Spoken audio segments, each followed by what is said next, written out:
It's actually, as I said, it's a framework, or you could call it an old paradigm and new paradigm.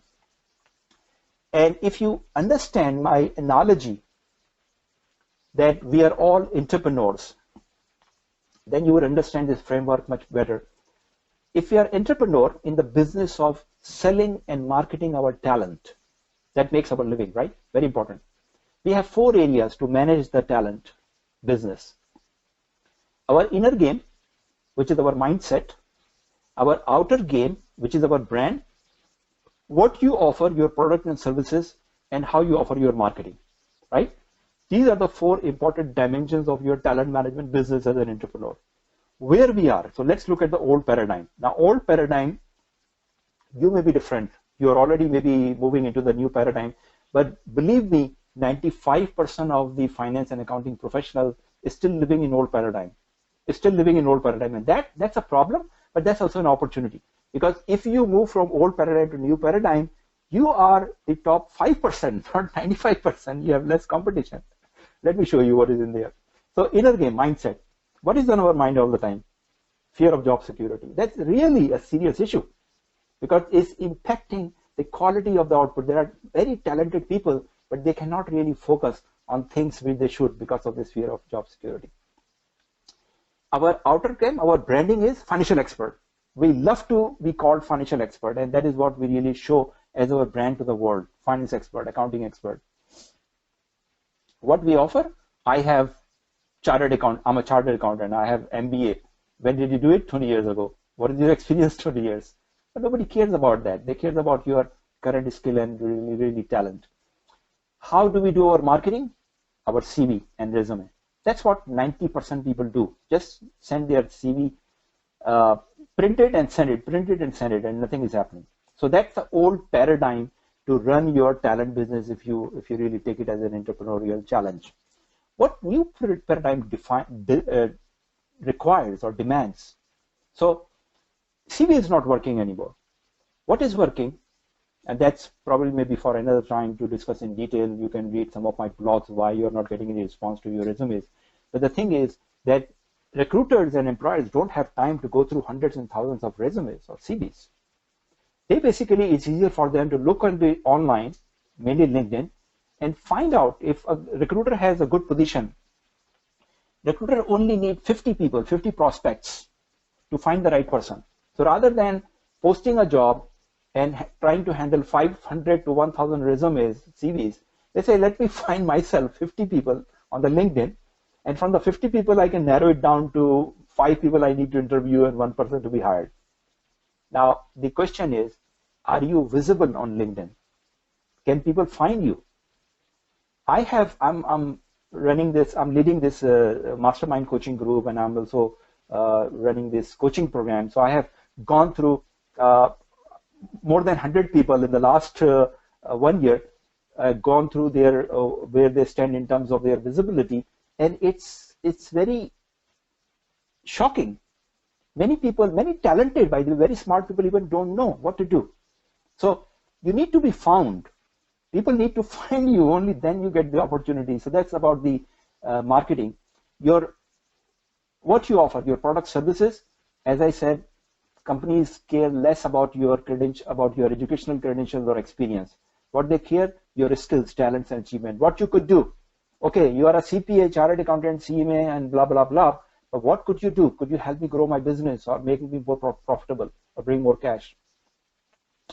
Your branding is really, there is plenty of accountants around. So don't try to portray yourself as an accounting or finance professional brand.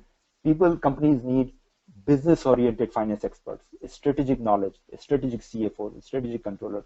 That's what they need. You need to change your brand. And mindset, I'll share with you quickly 6 mindset of corporate success, and just believe those things, develop those mindset, and that will take care of your fear of job security. So just contemplate on this framework and see which are the areas you need to improve and change. But really, your new paradigm is the key to your success going forward. So quickly, 6 mindset of corporate success I propagate. There is also a couple of videos available on YouTube in my channel. You could see that. But let me quickly explain that. So number 1 mindset, You need to believe into these mindset, by the way, to really completely change your game of your career development. So we are living in a free agent society, which means that our jobs are at will for both parties. Your employer would keep you employed as long as they see a value coming from you, and you will continue with an employer as long as you see value, enough value created for you. The day you don't see that value coming up, or the employer don't see that you are putting in enough value, that relationship is terminated. It's contractual. All the talk about that, oh, you are our employee, part of our family, is really BS stuff. The reality is that all employments are contractual, based on the mutual benefit. So you need to believe into it, number one. So you don't get upset if that contract is terminated. Second thing, all jobs are temporary, really. You could work for one employer for 20 years if you're lucky. My father worked for the same employer for 40 years. It's historical. It's no more difficult to find those examples. But jobs are temporary. Profession is permanent. If you are a CFO, probably you would remain a CFO. If you're a controller, probably you would remain in finance. But your jobs would be changing from company to company. So what you need to do, I'm not suggesting that you don't pay attention to of course you need to pay full attention to your current job, because that's keeping you survive economically, and also need to focus on your development. Your development would take place at the job as well as in the profession. So you need to develop your professional ties with your institutes or with an association or with other places where you could continue to go back outside your work and learn what is happening in latest development of your profession. That's very important. So keep focusing. If you have attended MECA CFO Alliance conferences, then you know that this is the place, this is the network. You can keep coming back, because this would be permanent based on your choice. You would continue to learn from your peers or your other networking people in the group, and still learn even if you cannot learn at your job. So third mindset, it's not about work-life balance, it's about work-life integration. So lately I have been paying special attention. We started a mastermind group recently, and in the mastermind group we also included work-life integration as our one of the important area to focus upon. And I myself learned a lot, because I see all the time that good professionals like you are burning out. Finance and accounting profession is heavily burdened with the requirement, and people are burning out long hours, long hard work. So we cannot live in compartment like 9 to 5 my job and then my personal. It's one life and it's limited, it's short. So we need to integrate. And again, this is not the place to discuss all those work-life integration, but you need to think how to improve those areas. And growth is a natural human need. So you need to grow.